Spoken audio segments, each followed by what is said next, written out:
O meu nome é Ana Laura de Lima, eu sou graduanda em teatro pela Universidade Federal do Rio Grande do Sul.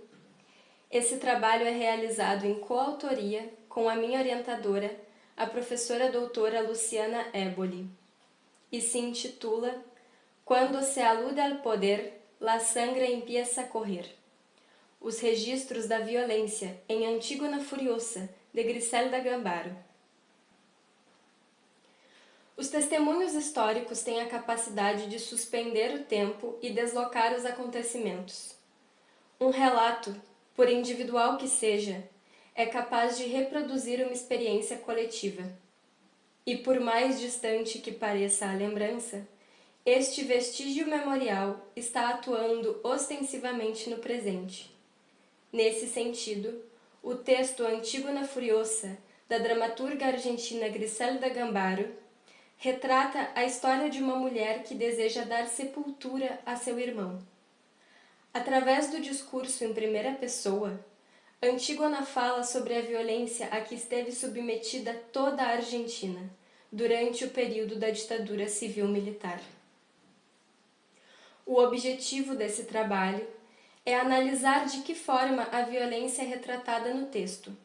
Quais são os signos que configuram a tentativa de supressão de Antígona e quais são os procedimentos dramatúrgicos utilizados por Gambaro para estruturar a relação de antagonismo entre as personagens.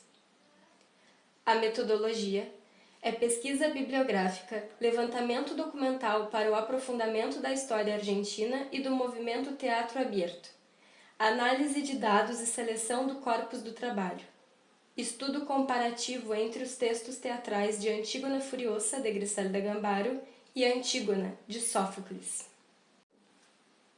A fim de iniciar a análise do texto, começamos aproximando Antígona Furiosa de um caso de testemunho, e por isso uma prosopopeia. Publicado em 1986, o texto já nasce num contexto de recuperação histórica e memorial sobre os horrores da ditadura. Gambaro foi vítima desse sistema, teve seu nome relacionado às listas negras e esteve exilada de 1977 a 1980. De certa forma, Gambaro e Antígona estão em simetria histórica, pois são testemunhas dos horrores que viveram, mas que não chegaram a sentir a finalidade extrema da violência, o aniquilamento através da morte. Por isso, têm a responsabilidade de testemunhar vicariamente o que aconteceu. Ambas, autora e personagem, reconstituem e transmitem uma dor coletiva, o que Beatriz Sarlo denomina matéria-prima dos discursos de testemunho de violência. Fala-se transmitindo uma matéria-prima, pois quem deveria ter sido o sujeito em primeira pessoa do testemunho está ausente. Do ponto de vista dramatúrgico e literário, Antígona Furiosa, de Griselda Gambaro é uma transposição de Antígona de Sófocles. Os procedimentos formais de uma transposição, estabelecidos por Gerard Genet na sua teoria dos palimpsestos, que atravessam o texto de Gambaro, são a transformação temática através do contexto e da ideologia política vigente e a translação espacial, que sobrepõe Argentina e Grécia. O desejo de Antígona de enterrar o irmão e o poder autoritário de Creonte não são novidades trazidas pela autora argentina, mas o contexto latino-americano obriga o discurso de Antígona a se adequar a outras bases memoriais e a objetivar outros propósitos propulsores do enterramento do irmão. Esse deslocamento temático e espacial nos indica que Antígona Furiosa fala sobre um território. Pensando territorialidade como as unidades dinâmicas de amarração geográfica, histórica, cultural em contextos de geografia humana e espaço terrestre subjetivado, é necessário localizar Antígona e pensar a partir de sua condição argentina. A produção de uma obra territorializada opera pela manutenção cultural e, nesse caso, pela revisão memorial da experiência. Narra também sobre uma identidade específica, singularizando as narrativas e condensando os testemunhos a um espaço-tempo. A fim de elucidar o texto de Gambaro, nos é interessante aproximá-lo ao texto de Sófocles. A saber, constam em Antígona Furiosa apenas 3 personagens: Antígona, o Corifeu e Antino. Se o Corifeu, no texto grego, é o representante dos ideais do coro e o coro representa o povo, o Corifeu de Gambaro é também um representante dos ideais do povo argentino.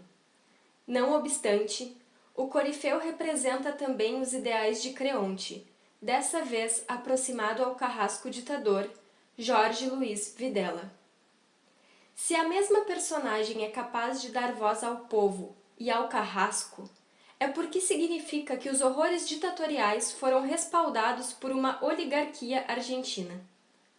No lugar da dúvida está Antino, o companheiro do Corifeu.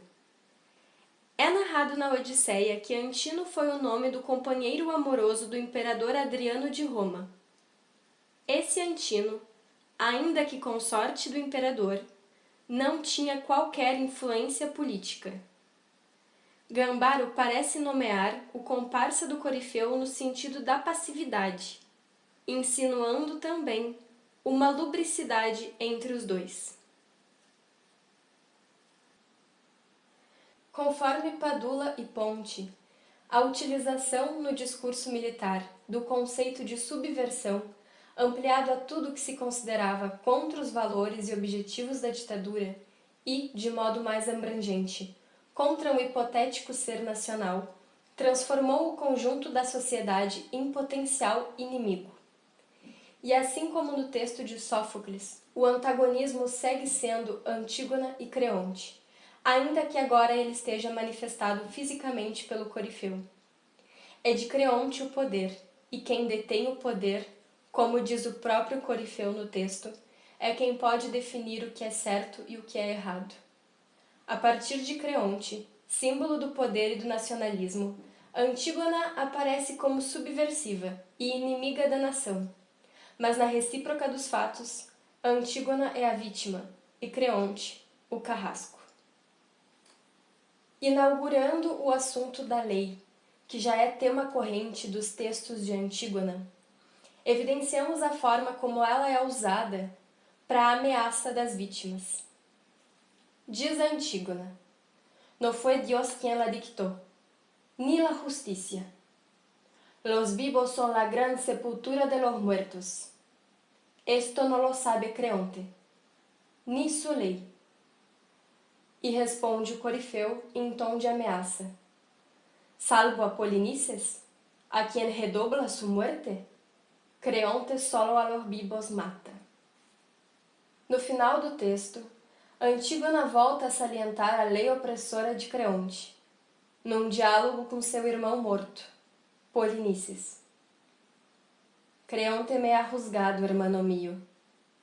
¿Qué ley he violado? ¿A qué Dios he ofendido? Pero ¿cómo creer en Dios todavía? ¿A quién llamar si mi piedad me ganó un trato impio? Si esto es lo justo, me equivoqué. Pero si son mis perseguidores quienes hieran, yo les deseo el mismo mal que injustamente me hacen. El mismo mal, no más ni menos. El mismo mal."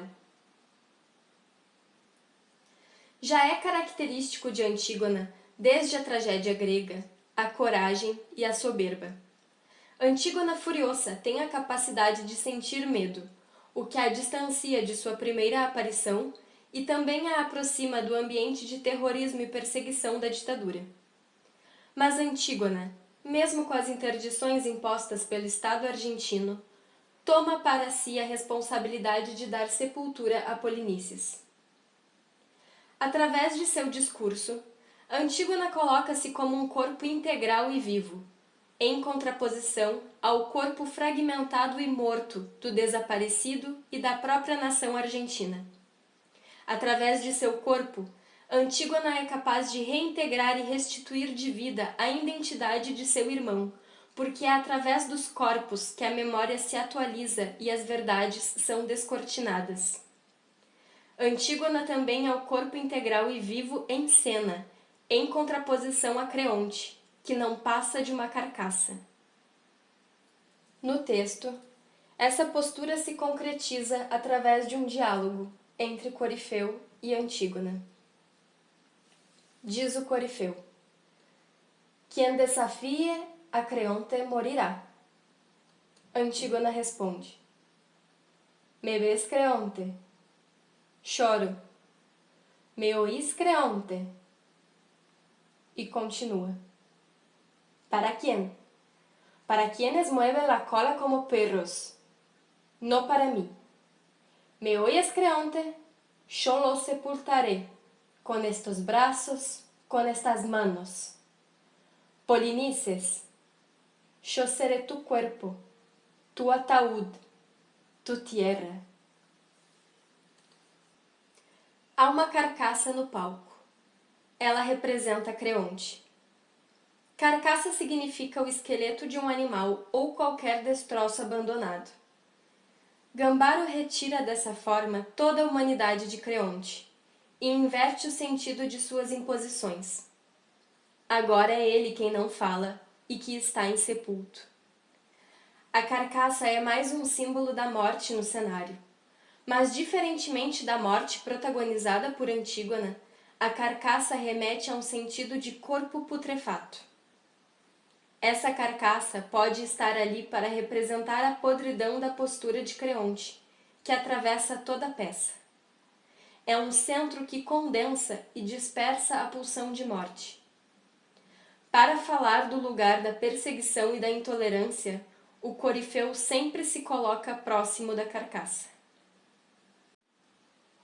Trazemos então 2 fragmentos do texto que comprovam a intensificação da postura do Corifeu na carcaça e demonstram a performatividade do texto. Corifeu en la carcasa. No soy yo, es la muerte. Ríe bajo. O segundo fragmento traz a palavra poder, fundamental para a compreensão da lei e da violência nesse contexto. Siempre se sufre cuando se cambia la luz celeste por las tinieblas de una prisión. A muchas les tocó parecido destino. Cuando se ultraja el poder y se transgreden los límites, hija mía, siempre se paga en moneda de sangre. O caso do suicídio. A decisão de Antígona é o desejo de suicidar-se. Alguns estudos nomeiam esse desejo como pulsão de morte.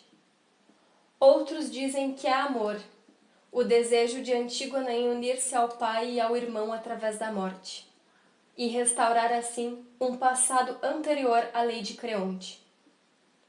Afastando um pouco as discussões psicanalíticas e voltando-se mais às políticas, num contexto de cerceamento da vida e da morte, o suicídio pode significar uma libertação. O suicídio não deixa de ser uma manifestação da vontade, que tira do carrasco o poder de decisão de vida e morte sobre os corpos. O final do texto é a morte de Antígona. Essas são as últimas palavras. Nací para compartir el amor, y no el odio. Pausa larga. Pero el odio manda. Furiosa. El resto es silencio. Será muerte con furia.